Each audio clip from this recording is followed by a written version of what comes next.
자, 그럼 오늘도 이메일 경매 상담을 해드리겠습니다. 읽어보겠습니다.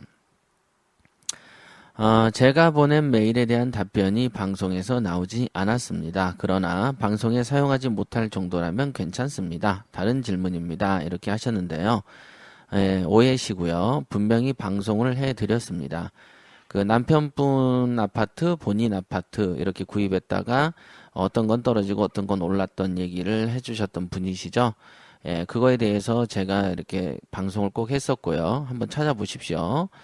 아마도 제 기억에 속리산 법주사에 다녀온 직후 했던 방송으로 기억을 합니다. 한번 다시 찾아보십시오.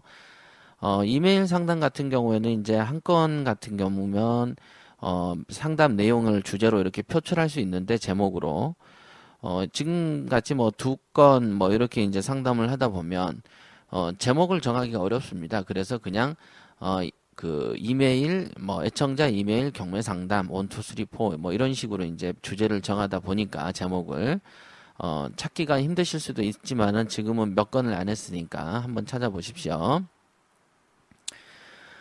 경매에는 수입차가 많이 나오는데요. 나오는 족족 한 번만 유찰이 되었는데도 잘 팔려 나갑니다. 왜 그러는 걸까요? 혹시 중고차 매매상이 사가는 걸까요? 그리고 차키가 없는 경우에는 무엇인가요? 또 경매차를 사도 괜찮나요? 답변을 부탁드립니다. 이렇게 이제 질문을 해 오셨습니다. 네, 경매나 공매에서 자동차 매물이 가끔 나옵니다. 한두 대씩 나오는 경우도 있지만 공매의 경우처럼 경찰차가 수십 대가 나오거나 교육청 재산인 스쿨버스가 나오는 경우도 있습니다. 예, 우체국 집배원의 오토바이가 수십 대 나오는 경우도 있습니다.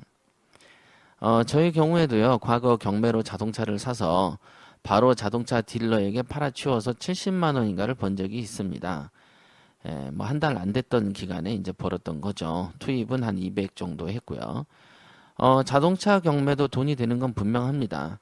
다만 손이 좀 더 가는 것이죠. 그리고 자동차에 대해서 잘 모르는 사람은 쉽게 접근하기가 어렵습니다.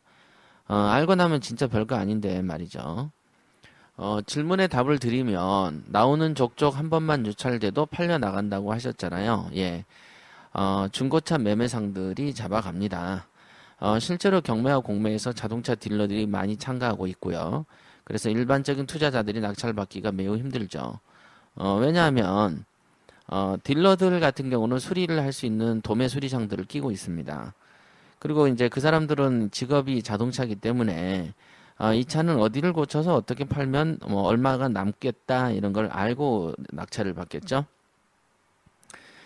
마치 부동산 투자를 할 때 이전 비용은 얼마고 뭐는 얼마고 뭐는 얼마구나라는 걸 알고 참가를 하는 사람들이 금액을 결정하기가 쉽듯이 말이죠. 그런데 일반인들은 자동차 구조를 잘 모르고 이 유통을 어떻게 해야 될지를 잘 모르기 때문에 낙찰받기가 힘든 겁니다. 그냥 조금만 쓰는 거죠. 예. 그냥 조금 써서 잡아갈 돈이 있다고 생각하지 마십시오. 절대로.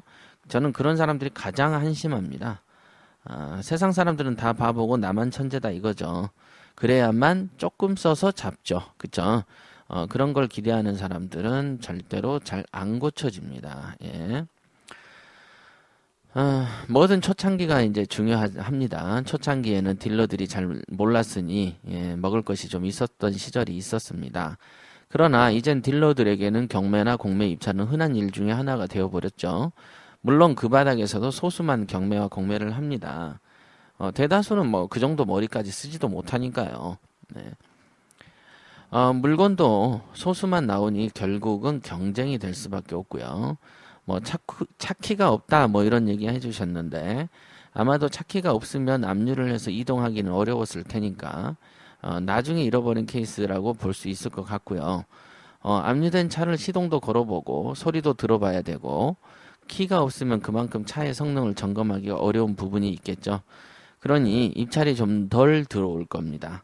다만 차를 잘 아는 딜러들은요, 그 박스, 키박스를 교환하는 비용을 잘 알고 있어요. 그러니까 차의 외관과 사고 유무를 잘 따져보면 더더군다나 이 차가 인기 차종이다 싶으면 차 키가 없는 것 정도는 하자에 속하지 않습니다. 예, 그거는 이제 일반인들과 전문가의 차이가 이제 좀 더 나는 영역이죠. 또 자동차를 경매로 사도 괜찮냐는 질문에는요, 예, 당연히 괜찮습니다. 차는 원래 신차에서 며칠만 타도 중고차 됩니다. 예, 중고차 경매로 나온 것이 쓰레기 물건이 아니라 채권 때문에 나온 것이죠. 그러니 흔한 자동차일 뿐이고 고장도 흔한 종류일 겁니다. 추측컨대. 오히려 자동차 매매상들이 사고 난 차들을 고쳐서 사고 안 난 차라고 속여 파는 것보다는 안전하죠. 그죠? 주인이 타다가 잡혀온 것들이니까요. 국산차는 수리 비용이 빤하고요. 수입차는 차종에 따라서 견적이 엄청 달라집니다. 곳곳에 따라서요. 그래서 이제 조사를 충분히 해봐야 되고, 저는 이제 수입차를 탑니다. 그래서 이제 저도 이제 차를 좋아해서 이 차 저 차 많이 타봤고요. 그러다 보니까 이 차에 대해서 잘 알죠. 뭐 특히 경매에 대한 경매를 전문적인 능력이 이제 높아지잖아요. 그러면 이게 수입차든 또는 뭐 세관 공매든 뭐 보석 도매든 뭘 하든 간에 절대로 안전하다고 보시면 됩니다. 경매 전문가가 그만큼 뛰어난 전문가라고 보시면 됩니다. 조사 능력이 탁월하고 판단 능력이 좋아야지 경매 전문가가 되거든요. 그래서 거기에 뭐 우연적인 소득을 기재하는 그런 방식으로는 절대 안 되고요. 예, 그렇습니다. 자동차 경매에 관심이 많으신가 봅니다. 여성분이신 것 같은데요. 그죠?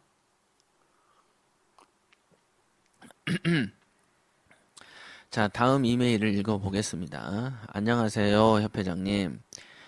지난주 5월 31일 금요일 다음 부동산 사이트를 둘러보다가 우연히 경매 경험담을 재밌게 보게 되었고, 팟캐스트 독이안의 경매안까지 알게 되고 일주일 만에 20강까지 듣게 된 팬이자 경매 공부를 시작하는 사람입니다.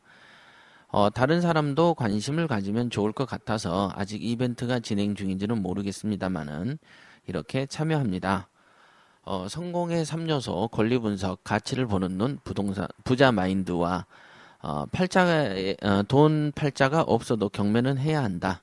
카드깡으로라도 해야 하고 적은 돈으로라도 해야 된다. 계속해야 된다라는 등 어로까지 모두 공감과 더불어 머릿속에 많이 새기고 있습니다.